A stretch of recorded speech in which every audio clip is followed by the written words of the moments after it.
निद्राते जी देवी को जी भाड़े राजन शिवड़ी वृक्ष मूले राजा देवी समलेश्वरी को करले स्थापन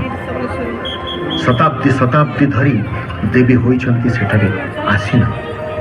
स्वप्नादेश अनुरूप राजा आरंभिले मंदिर निर्माण मात्र समस्त उद्यम तांको होइराजी पंड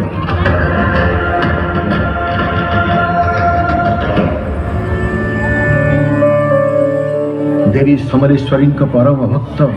बलराम पाणिग्राही और तांको पत्नी आसिले आगे संपन्न करने को मंदिर निर्माण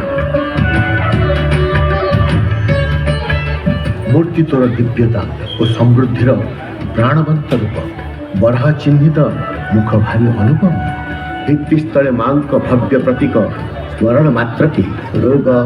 दोष हुई खंडित तुम्हें नहीं ना कहार रूप प्राचीन कालरू मन मध्य रही अच्छ मात